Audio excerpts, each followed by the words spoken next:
اللہ رب العزت کا یہ رول ہے، قانون ہے۔ اللہ رب العزت فرماتے ہیں وَلَنَبْلُوَنَّكُمْ بِشَيْءٍ مِّنَ الْخَوْفِ وَالْجُوعِ وَنَقْصٍ مِّنَ الْأَمْوَالِ وَالْأَنفُسِ وَالثَّمَرَاتِ وَبَشِّرِ الصَّابِرِينَ۔ اللہ کہتے ہیں کہ ہم اپنے مومن بندوں کو ضرور آزمائیں گے، امتحان لیں گے۔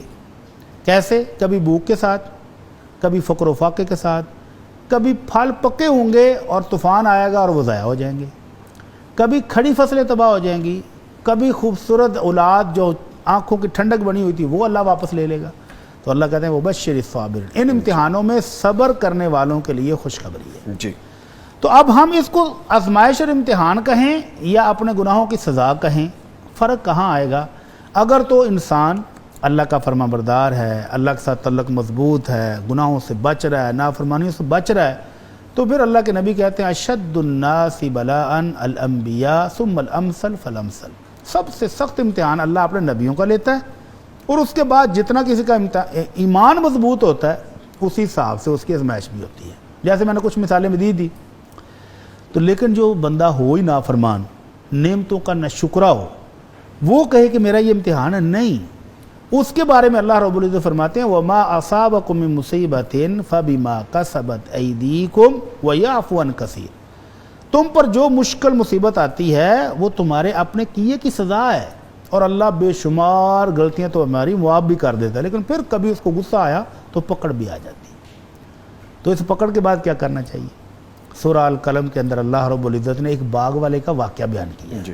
بزرگ آدمی اللہ کے شکر گزار تھے، اور پھر ہوتا کیا تھا کہ اللہ کے فضل سے بر وقت اس کو بارشیں ملتی، کوئی پانی کا سورس نہیں تھا سوائے بارش کے، بر وقت بارشیں ملتی، باغ کو سینچتا، پھل آتا تو اللہ کی راہ میں دیتا، مزید برکتیں آتی۔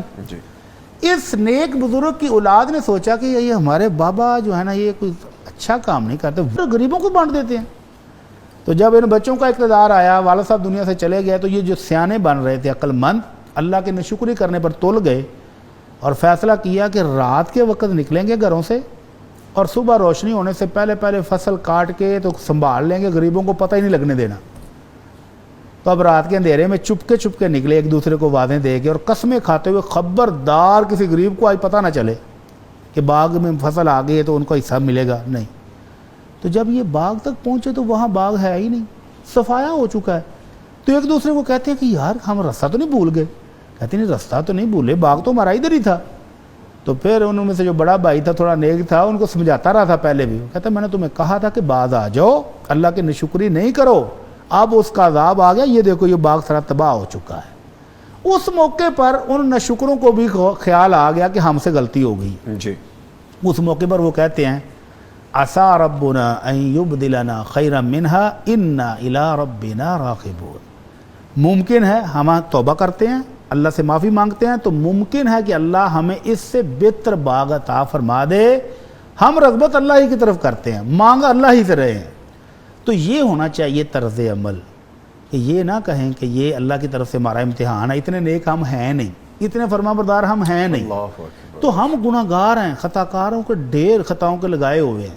ہمیں سمجھنا چاہیے کہ ہم سے غلطیاں ہوئیں، کوتاہیاں ہوئیں، ہم سے ظلم ہوئے، اپنی جانوں پر بھی، اپنے بھائیوں پر بھی، تو ان سے معافی مانگیں اور اپنے رب کی رحمتوں کی امید رکھیں، تو انشاءاللہ یہ حالات بدل جائیں گے، یہ بدحالی خوشحالی میں تبدیل ہوگی، اور اللہ کا عذاب ختم ہوگا، اور اللہ کی رحمتیں آئیں گی، اس کی طرف سے برکتیں آئیں گی انشاءاللہ۔